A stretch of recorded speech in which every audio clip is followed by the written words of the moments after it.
Welcome everyone to Almost Cancelled. I am Peter, that is Connor, and we are going to talk about Superman and Lois Season 1, Episode 9.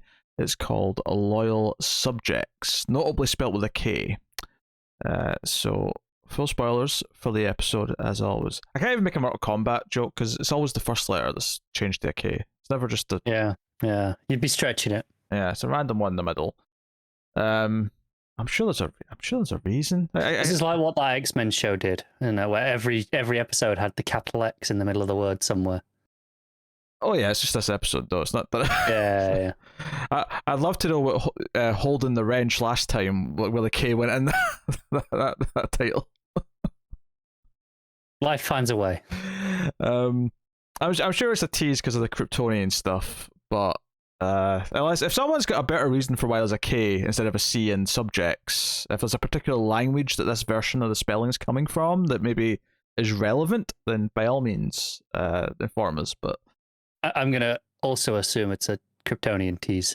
It probably is, but hey ho. But it's like, I can see someone saying, that's the Swedish spelling. Why would be using the Swedish spelling? I don't know, but I could... Yes, why that would be relevant is a different question. But I could totally see that being a thing. At a push, the only other language I can even see being relevant in this episode is like Spanish, because of the Mexico stuff. Oh sure. That doesn't look Spanish though to me. No, it doesn't either. That's what I'm saying. But that at a push, that's like the only language I could maybe see. Yes, we've spent a full minute on this so far. Totally not that important. We got revelations this episode. We got progression on a number of things. However, I didn't even do this intentionally, but my bringing up of Mortal Kombat was apt. Or dare I say it was deft. Because there was some straight up Sub-Zero antics going on in this episode. Particularly when Jordan froze the lamp, all I could think was Sub-Zero. It looked very Sub-Zero-esque. The way he just kind of... I mean, obviously Sub-Zero doesn't sneeze at things, but, just the way the ace looked and the... Can you imagine? Just in the next Mortal Kombat game, that should move. Just sneeze at him. But it, more just the way it had the icicles going, but in the direction of the blast, rather than... Yeah. So I actually quite like that effect. Even just the first time he does it into his hand, and you see like the ice coming through his fingers a little bit. I thought, that's kind of neat. Yeah, this is a nice take on the freeze breath. I feel like Smallville, the show, it put off super breath for so long, and I don't think it ever really did the cold part of it. It just did the powerful aspect of it. It never really quite did the full on freeze breath. I can't remember well. Joe, I would say this is probably a less exciting episode overall. Mm-hmm. I will give it props though for defying the formula.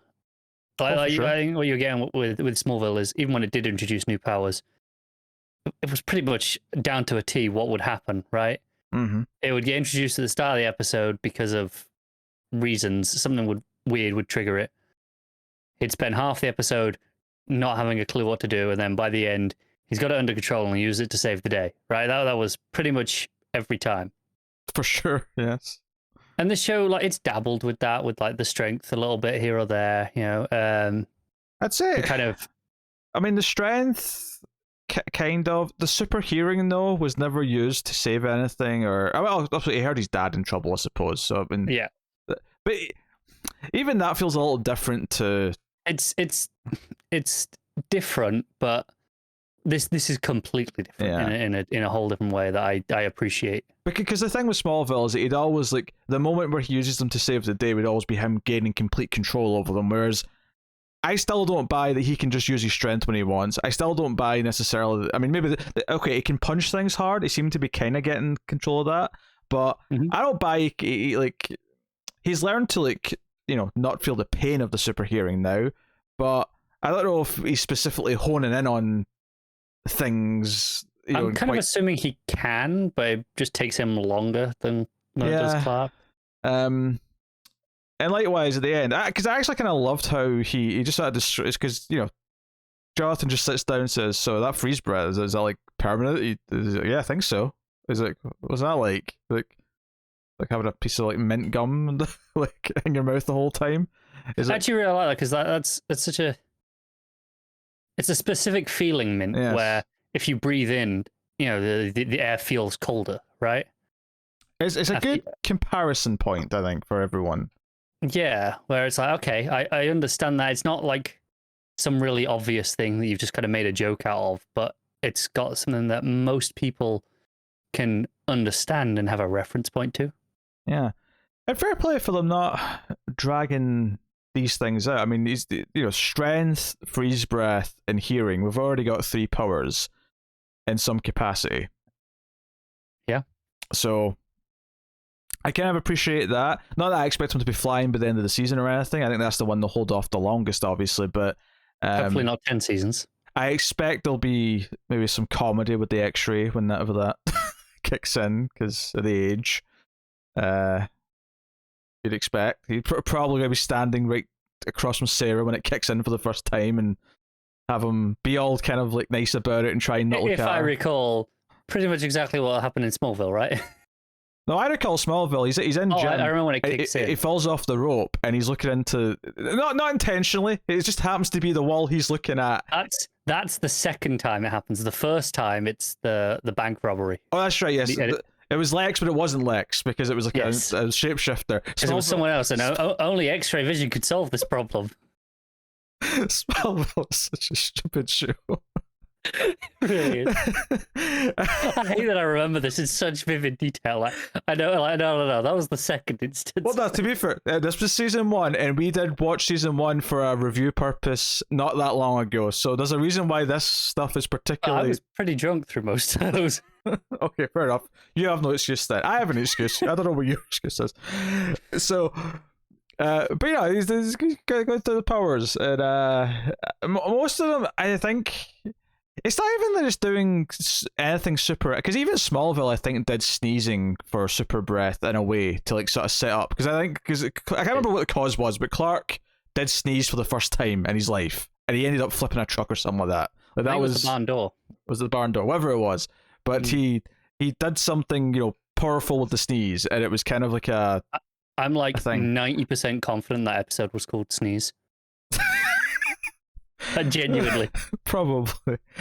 But, it was kind of thing, and the idea of like the pain of the super hearing because it's too much to take. Smallville, I mean, Man of Steel even did that. Like, it's a normal, it's the obvious route to take. The idea that you can't take it at first. It's overwhelming. It's a completely acceptable path. Yes. And strength is the one where you don't notice it at first. It's just something will happen where you're, oh wait, how did I survive that or hold on to that or something? Like, it's not doing anything revolutionary with those things, but I think that's not being the focus of this episode, and it be the bigger thing coming from it being the drama of Lois blaming her father for getting her child sick. That's what the real meat of the drama was of it. I mean, obviously there's a little bit where Sarah's going to be mad at him because he didn't show up for the actual performance now, so we have to go through that. Which actually, one of the things, so. This episode, right from the start, does this thing where it's like a POV shot, right? And it's like, this Leslie Lar, and she's taking someone to see Edge. And we don't see who, and it kind of fades away. And then there's kind of a sort of fake out in the middle where it kind of does the same thing with Lana. But Edge was clearly standing in a different way with a different demeanor when this time happened. Yeah. But it's teasing these things. And like Sarah's dad, Kyle, he's trying to be nice. He thanks Jordan for helping her out, and he's being all positive, and it's kind of unsettling, quite frankly. And I think there's a decent amount of teasing that he's promising he's a new person, and he's promising that he's changed. I actually think the sort of swerve here, where he turns out to have been one of the people that Morgan Edge has experimented on or turned into a Kryptonian, is actually fairly well done in the sense that everything she says that her dad's saying sounds like an alcoholic trying to promise that they've changed. It doesn't like immediately just read as, oh, he's went through a thing that Morgan Edge is doing to other people. I think what's interesting as well is I think large portions of those scenes are still Kyle, like genuinely wanting to change, not just the Kryptonian personality. Yeah, well, that's cool as set up with the other women is that, like, at least for the first little while, the real person's still kind of in control most of the time until they're like activated or they switch or whatever. Because I was kind of, when Sarah goes up for a performance and Jordan's not there. I mean, I love Jordan trying to like go even though he's like bundled up and all cold, and he's like, I'm And they're not just doing like, it. no. Yeah, it's not happening. But Kel comes out with a guitar, and I'm like, oh, I don't know if I necessarily like him like doing this necessarily. Just because it's like, oh, we're flipping back on what happened last episode. It's going to give her a reason to like him and not like Jordan. There's a bit of that potential forced drama flip flopping. But it was kind of thing, once it revealed that he'd went through this process, and even if he's technically still Kyle at this moment in time, the idea that he is doing better as Kyle because he's given himself up for this, and that this is kind of the crutch that he's on now, is in terms instead of the alcohol, he's on this something else, which is way more powerful and overwhelming and more than he realizes.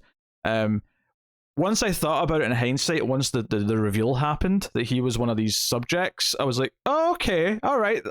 A lot of stuff in this episode actually teased this, actually seeded this quite well. It does. You go, huh, I don't hate that. Yeah, and then of course when he admits to Lana that he did go to see Edge, and we get the sort of the POV thing again, we see it was him, and this is what it was. It's like, oh, okay, this all makes sense. Although I did appreciate that both Sarah and Lana asked if he was drunk, because he said he blacked out, and even before that, he just came in, and it was like, really, come on, dude. Yeah, but of course Lana knows enough about the others blacking out and missing time and stuff from Lois, and that she because he doesn't even offer the information that it was Edge. She just says, "This new you, does Morgan Edge have anything to do with it? Because this is sounding very suspicious." And he's like, maybe. It's very similar to my other friend who walked out of her daughter's performance to go and try and kill Lois. That whole thing. But by the way, did you get a sense that a bit of time had passed between these last two episodes? Like maybe this was originally meant to be like the mid-season point between these last two episodes. What do you mean, between this one and the last one? Yeah, because I mean, like Jonathan's hands kind of healed. I'm wondering, like, it feels like maybe they've been practicing the thing like over time. It was like, because before was the first audition, right, to get on, and now it's the actual event. Yeah, maybe they planned a break for here, but then of course shutdowns just meant.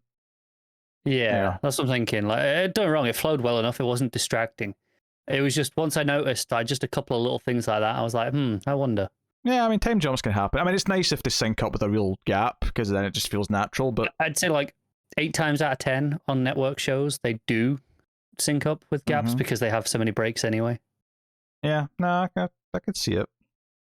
And it was the middle episode last week. Yeah.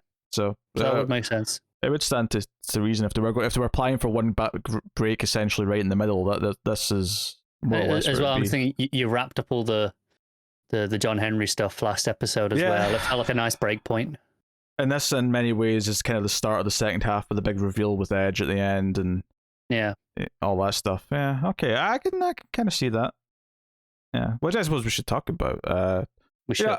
I mean, obviously, just to wrap up the Jordan stuff is, Clark's obviously very worried. Clark realizes he's still, it's because it's I was wondering if there's going to be a swerve here as to exactly what was causing it. Clark just jumps to it was the kryptonite gas that he got hit with. But that was my initial assumption too, because it's like, okay, it's still affecting him. Yeah, right? It's not completely out of his system. Yeah, because we have this scene where, because I was wondering at first what the point of this scene. I mean, I was fine to get a Superman action sequence, but he gets a call and he flies out. It's like a bank robbery, just happens to be in I think Mexico, and he lands in, and one of the things I really appreciate about this scene actually is that he is like obviously using force to knock all these people out, but you can tell he's so good at this and he's been doing it for so long. He knows the exact amount to like put them down so they won't get back up, but no more. Like it looked like it was tough hitting, but not like. And notice how he never knocks any walls down or anything. Yeah. Like he hits them into a wall, but he doesn't put them through a wall. They just hit the wall and fall down. Yes, it felt, everything about it felt very calculated to the point where he knew exactly the right amount of force. Precise. Yeah. So I appreciate that. But of course, the point of the scene, because I was wondering, what's the point of this scene? Because it feels really random, and it's not like I don't see us tied into Edge, like because Edge doing stuff in Mexico that's going to tie into this. But then, of course, by the end of the scene, the point is not what the crime is. The point is that Superman is not at full strength because he gets riddled with machine gun fire, and he actually does go down for a moment. He gets back up, but it's clear like they're not piercing him or anything. They're still bouncing off him. We see that, but it's hurting. Yeah, I mean, it all sort of the perfect summarization of it is just when Lois comes in and he's got like an ice pack and he's like all these bruises are all over his body and she's like, "What the hell? That's not supposed to happen." Like with the kryptonite bullets, it's like, nah, regular gunfire, regular kind. Yeah, I don't know what's going on, but then of course Jordan starts having his thing, and Clark flies him off to the fortress to burn it out of him, which looks immensely painful. But that's basically it. They're just out of commission for the back half of the episode for the most part, whilst all the other stuff's going on. pretty much, yeah. Which is, I mean, it's important because Clark being out of the picture means that there's a danger when, the two subjects show up to try and kill Lois, and technically, which by the way, Jonathan stashing some of Steele's solar weapons in the bar, because I love that he took so they show up and it feels very dangerous because she uses her heat vision and they just barely dodge it and there's this big line of where the fire hit. Luckily, Sam, and we'll get to the Sam Lane stuff in a bit, I think, but he's there with these kryptonite grenades to help the situation. Conveniently, still had those on hand. Yes. I'll at least appreciate that they set up.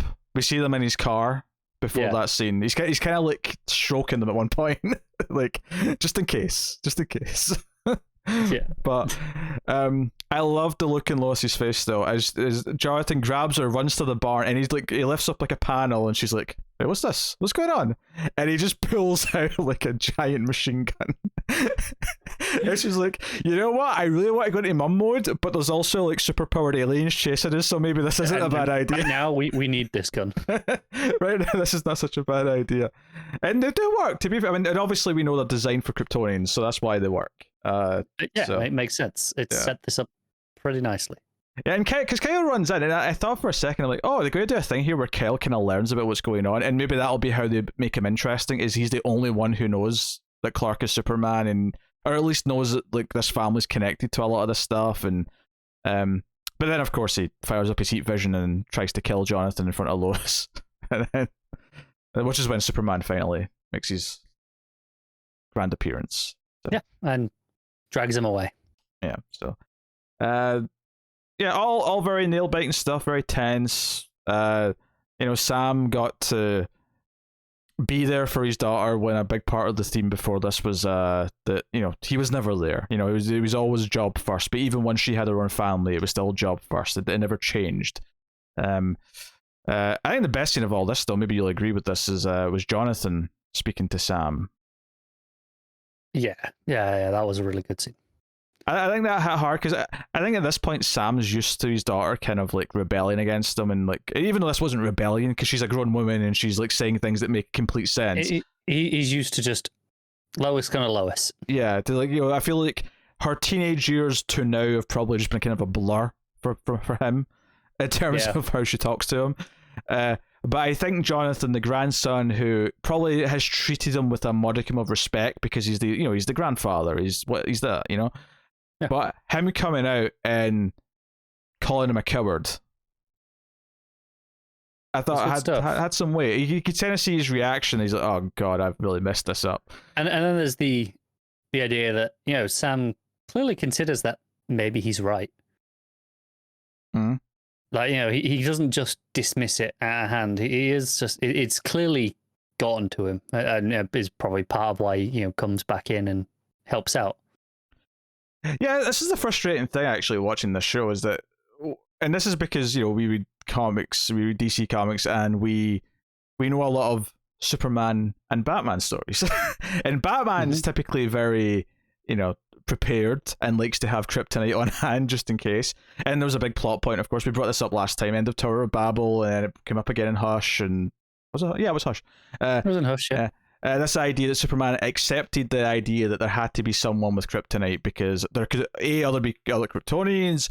He could be controlled by magic. He could, that. I think Batman at one point might even ask, like, can you become mentally ill? Can you get dementia? Can you lose control of your faculties? I mean, you don't get other diseases. You don't get other, but we don't really know. Like, if you get old enough, like maybe you will start to deteriorate. Maybe you will start to. Basically, the question that spawned the Professor X stuff in Logan. Yeah. That's not a bad comparison. So it's really frustrating, like there being no acknowledgement of like he's still like Sam Lane. I think fundamentally, in the idea is right, but that doesn't necessarily mean that Jonathan comes off as like incorrect here either. Because the problem here is how Sam communicates any of this. Right, I mean, because we even got last episode that Superman didn't know about all this experimental shit. It's not even just like he's got some kryptonite. They have been weaponizing it into like actual, And I think it's like we were talking about last time, that there's an element that Clark can accept that maybe this is necessary. He doesn't want to, but he's not immediately damning that the fact that just that they exist. It's more that it was kept hidden from him, right? Yeah, and I totally get Lois's like absolute wrath in this episode, because this is not about even logic. This is about my son is like in pain. I think that's the difference. It's not about Clark, who she's like, he can handle himself. It's about her not being able to protect her kids, which again is a big thing at the minute for her. Yeah, it comes up again because she sort of like breaks down in front of Jonathan. In fact, this is what kind of motivates Jonathan to go and have the word with Sam in the first place, is that she breaks down, she feels that she can't protect them, and Jonathan quite rightly says, well, we're in a super family. It's kind of comes with the territory. It's one of those things where in normal parenting stories, one of the common themes that comes up is the idea that you kind of don't mind putting yourself in danger, right? You accept a certain amount of risk in things that you do because you want to do them for X reason, or because you feel they're the right thing to do for X reason. But the second you have to accept that your kid will put themselves in a position that you would have put yourself in, all of a sudden you feel differently about it. So this idea that Lois has been on danger's door ever since she became associated with Superman, it's so Lois Lane. We've always seen that as a part of the character. But the idea of her struggling to accept the fact that her very human son, if not both sons certainly, but definitely the very human one, is going to get himself into the sort of trouble that she frequently gets herself into or has done in the past, that terrifies her. And maybe it terrifies her more because she has actually been, and she knows how many close calls she's had. It's not just a hypothetical, like, oh, well, maybe it'll be dangerous. It's like, no, it will be dangerous. Yes. Like, I mean, because this is not a Lois and Superman who have been together for a year. This is a Lois and Superman who have been together for hitting 20 years now. She's been through her fair share of dangerous situations because of her association with Superman. She knows the reality of this life at this point. Yeah, and she realizes that there's almost no choice but for her sons to at least partially have a similar path. Maybe it won't be the exact same, maybe they'll get further away from it as they grow older, but there's going to be some tie to it no matter what, at least for some time. And yeah, it makes sense. It's an interesting thing to explore, because like I say, like a lot of Superman like stories and meanings behind those stories, there's actually something very real at the center of it. This idea of a parent not wanting their kids to go put themselves in the same dangerous situations they've been in, but it's heightened because Superman, and it's heightened because of the outlandishness of it. Yeah, like I say, it's things you've seen in TV and movies for decades. It's not an original idea, but just doing it through the lens of Superman, it's slightly more interesting, I guess, or just slightly different. Yeah. So I think this is the episode that Sam kind of accepted that he understands why one of the boys isn't named after him. So he's going to hope that Lois gets pregnant again with a third boy, in the hopes that he can finally have his name used. Exactly. But I do think as well, like, in this episode, Lois kind of comes around to going, okay, maybe you weren't completely wrong to have kryptonite weapons. Yeah. They do save the day a little bit. I don't even know if she used to specifically say that, although I suspect that it's probably going to come up again, just because as she actually ends the scene with, that war that John Henry was talking about, this might be coming soon. Like these Kryptonians are mounting, so they may actually become very handy in the near future, because Superman's not necessarily going to be able to take them all on at the same time. So that's important. It's weird how Sam Lane is the closest thing this show has to a Batman. In some ways, that is very true. It's kind of strange, but I don't hate it. No. If we're not going to get actually Batman, then I'll accept Sam Lane. Who I mean, and this isn't like against what Sam Lane is normally like anyway. If anything, it's a slightly different take on it, but it's kind of still relatively true to the ideology. It's in the ballpark. I'd say this Sam Lane's maybe a little more sympathetic at this point. than Sam Lane usually is. He's a little bit more accepting of Superman than we often see, but not to like an extreme amount. He's still cautious, right? He's still very much, okay, no, I can see Sam Lane here. Yeah. So anyway, I said like 10 minutes ago we should talk about the Edge reveal. So that's yeah, we did. We haven't got that yet. Let's talk about the Edge reveal.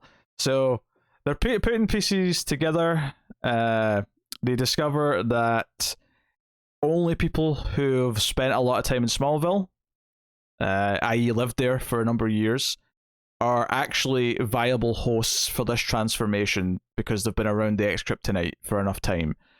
Then they base that just on like which ones did Clark fight that didn't break down and kind of melt, which ones are fine, and they figure out a couple of the real names. Yeah, because clearly, I mean, Lar, for example, that is actually a Kryptonian name. Because someone, like, I remember way back in like episode 2 or 3, someone like in the comments pointed out that that's a Kryptonian character's name. And we find out this episode, no, there was a human name before that's been, erased, and this is who it is now. And the beeper goes off, the super beeper, and Superman flies off, and sure enough, Morgan Edge is in a very Zod-esque looking outfit. Yes, that was my first thought too. It wasn't a Zod symbol, though, I will say that. Not the one we used to, but if they tell me this is their take on Zod, I'm not going to argue. Yeah, although, assuming that what was referenced in Supergirl is still relevant, and debatably it may not be, but there was a line in Supergirl that said Superman did kill Zod. Yeah, I'm not willing to bet that they will stick to that continuity. My gut tells me they're not going Zod. I don't think this is Zod. I also suspect it's probably not, because I feel like if it was, they would have wanted to use that name here for the recognition. I think it'll be another real character from the comics, but maybe one that's not that notable or recognizable as much. It'll be a real Kryptonian character. I don't know which one, but it'll be like what they did like season 1 or so ago, where they used one of the big henchmen from like the movies. Oh yeah, Non. They used Non. That was it. Yeah. Yeah. But okay, this is the thing. So he's just standing there at first. Superman goes to punch him, and he kind of uses a bit of power to like avoid the attack. And it's like, hey, how am I going to give other people powers without having some myself? And what's interesting is that I'm like, okay, so you've taken the alias of Morgan Edge. Was there a Morgan Edge before this? Does this explain why you look different than you used to in Supergirl? Not that I'm saying that Morgan Edge still existed before, but let's say that Crisis rewrote things all the way back to an earlier time. That the Morgan Edge, the Adrian Pastor Morgan Edge that was going to exist. At some point, he was murdered by this guy, this Kryptonian, and took the name Morgan Edge, took the alias of Morgan Edge. I don't know. Doesn't matter really. Possible. I'm just gonna say probably not, based off of the fact that it doesn't sound like he was implanted with a consciousness like the Subjekts. He kind of says, I got them at the same time as you did when I came here, implying that he physically came from Krypton to Earth, right? That's what it sounded like. He said he arrived here. He calls Superman brother, although I don't think that's literal. I think that's more just brother as in you're the same race as me kind of brother. I'm like very certain that is the case, yeah. Otherwise, they're really going off the deep end with this. Yeah. Yes, Jor-El and Lara had a child before you, little brother. CW loves some family drama. Yeah, so this was more just yes, we're both Kryptonians thing rather than a literal siblings. But very intrigued to see what they do with this. Although, I mean, to play devil's advocate for a second, we do have Clark having 2 sons. So the thematics of him having a brother, I can see why they would do it. I don't want it. I'm not saying it is it. I'm just saying that I could, in theory, see one of the reasons why they might want to do it. And I never considered this for a second when I was watching it. It didn't sound like he meant sibling at all to me. It's just now that we're cracking jokes about it, I've thought of that reason. If they did, there's just enough thematic purpose where maybe we'll let them slide with some creative liberties, assuming it's still good, of course. Yes. But all the same, even throwing this out there, I suspect not. Yes. I suspect not to, but just, for the sake of devil's advocate, in the event that they go literal with that. So. Because it's clearly not a House of L symbol that he's wearing.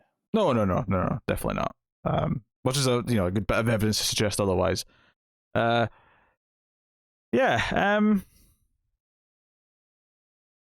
I didn't necessarily see Morgan Edge turn out to be secretly Kryptonian coming. I'm not shocked by it, but it wasn't it was the sort of thing where when we thought it was just powers, I thought, okay, sure, I can see him having powers, but not being. I couldn't see the man choosing to overwrite his own consciousness, right, for the sake of having powers. That wouldn't have made sense. Unless he didn't know it was going to do that. Yeah, fair point. But I mean, very risky for him to be testing it on himself, if that's the case. I mean, that's true.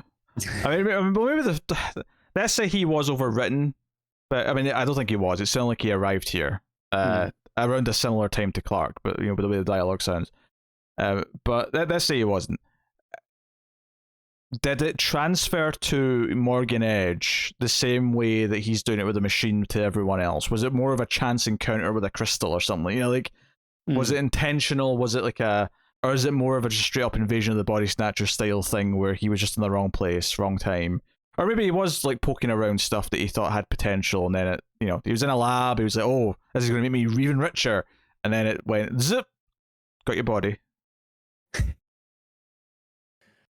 I mean, I can't rule that out, I suppose. Like I say, I do think he arrived here physically, not in a mental transference. But yeah, I'm really interested to see what they do with this, because this is a completely different angle to what we've been kind of assuming all season. It does shake it up a bit. I'm actually going to theorize something here. This is another thing in the episode that played better once the ending reveal happened, is when because there's a nice little stylized sequence where he's trying to convince the woman, Lana's friend, to go through this change. Emily, I believe her name is. Emily, right? To go through this change, and it intercuts with her getting into the machine, and there's a little nice detail where Lar wipes her hand after she holds her hand, as if she's disgusted by the human sweat. It was a neat touch. But when she wakes up right after she went through this process, so we get a little bit of exposition where he says, "Oh, it'll be for a couple of days, you'll still be kind of mostly the human, but you'll eventually sort of take full control and you'll be you." But what I noted here, particularly when I was thinking back to it after the end reveal, is that when this new Kryptonian in her body wakes up, she says, "Oh, you've done well," and it felt very kind of. So that line played better. It was like, "Oh, she knows who this is. There's our camaraderie." This was a plan the whole time. This was a plan. So my thinking is that either because the new Krypton was going to go, or because they were escaping the Phantom Zone before going there or something, that basically they intentionally put all of these consciousness on a bunch of Kryptonian crystals. And Morgan Edge, whoever he may be, was the one who was bringing them to Earth, and the plan was always to eventually take over bodies. I'm also leaning towards Phantom Zone escapees. That's it's the obvious thing to go with. I kind of hope it's not. It'd be really interesting if they're just regular citizens of Krypton, or you pick a city. Just they're the regular citizens, and they just want to live. This was just their way of avoiding the apocalypse. Yeah, I feel like he wants to take over the world though, and it feels a little bit too planned for them just to be people who just want to live. Yeah, it's definitely feeling a bit too villainous to just be that. I'm getting real season 9 Smallville vibes here. I'm thankful. I think it was season 9. I'm thankful to admit that I didn't pay much attention to the later seasons. It was either season 9 or season 10. I can't be 100% confident. The Zod stuff where he had all the Kandorians. Okay. It was a whole thing. Yeah. Hopefully it's better than that though. Oh yeah, hopefully. And so far, I mean, I pretty much go into anything saying I hope this is better than Smallville, because it's just this the lowest possible bar to expect of something. Yeah, kind of is. So I mean, that was a solid episode. I think there's some good character beats in here. A lot of the advancements and revelations I think, made some sense. When I said earlier it's a lesser episode, I don't mean that it's bad. I still think it's a good episode. Like, it's solid. I think it's just less exciting than like the last 2 or 3. Yeah, but I still enjoyed it. Still, like, this is solid Superman TV. I'll give it some credit though, because there was a few things that I wasn't sure about as the episode was going on, but they all made more sense once reveals happened, and I'm like, oh, okay, that actually teased this or that teased that fairly well. And it's also given us a nice, easy way to just kill Kyle and get it over and done with. Yeah, Kyle. Like, I already thought he was going to leave or die at the end of the season. Now I'm like, I'm basically convinced now. Well, hang on. Here's the thing. So I'm assuming I said kill. Realistically, they're going to like try and bring the consciousnesses of the human people back, right? Yeah, because unfortunately, it's not just Kyle. There's a bunch of other people who aren't terrible. I'm assuming Kyle, or maybe actual Kyle, is going to make the sacrifice play, right? So he still goes out, like, a hero to his family. That's fine. He can have his redemption. I won't begrudge it as long as he's dead. Yeah, that's my hope. I don't know. We'll kill Kyle. Everyone else gets to live. Best case scenario. There was a line where so Clark goes to talk to Emily to try and like find out more what this process is, right? Lois sort of convinces him to go in and try and just act casual because everyone trusts Clark Kent. And he goes in and he starts to make small talk with her. He's like, "Oh, what was this? What is this? Like, I've been thinking." I was like, and she's like, "Oh, you need a job?" It's like, "Well, maybe something like that." And she's like, "Just talk to Lana. She hooked me up, and I bet she'd do it for her old boyfriend." And I'm like, hold on. How many people would get their exes jobs where they currently work? That I realize that Clark and Lana have a very healthy post-relationship. Yeah, but and I'm assuming that is very common knowledge. Yes, but in my experience, people who have broken up aren't typically there to do each other favors, especially big favors like "I will get you a job where I work." It's not the norm. And not even I think that's safe to say. And not even just put a name in. Like, she's actually the one hiring. Yeah. It's pretty bad. Yeah, it's just, I don't know. It struck me as a very weird line that felt out of. I think it didn't bother me because as I was watching, this never even crossed my mind. Just because I think she's around the same age as them, their relationship, their friendship afterwards is pretty common knowledge, especially in the small town. People just know what they're like. Yes. So it wasn't more old boyfriend. It's more just, well, it's you and Lana. I'm sure she'll hook you up. Yeah, it was just a weird line. It was just a weird line. But there you go. That's basically the episode. Unless was something I've missed that we should have talked about. I don't think so, though. Just Jonathan flaming out with the girl. Oh yeah. I don't know what I've got to say about that. It's kind of it's a story in two acts. It's Act 1. He stares at girl, thinks I'm going to ask her out. Sarah says, "Don't do it. She's just going to disappoint you." And then he goes to ask her out, and she disappoints him. Yeah. The most notable thing for me was that the coach of the team sort of catches some of this and comes out there and says, "Yo, Jonathan, you gotta work on your finishing. You work on your plays there, my son." They're like, "Damn, that's cold." Yeah, it's pretty funny though. Imagine asking a girl out in high school and having one of the teachers effectively like sort of rub it in after you get rejected. Like, you expect that from other kids, not from the goddamn teacher. Yeah, you're right. Funny though. I don't know. I say there's not really much to this unless more of it comes up later. But I suspect it's making us remember her a little bit because it will come up later in some small way. It's clearly not a huge character beat, but it is something that's there. I expect Jonathan will get a proper love interest. There's maybe a season 2 thing. Yeah, just as long as he doesn't fall for Sarah, and we have to do that awkward.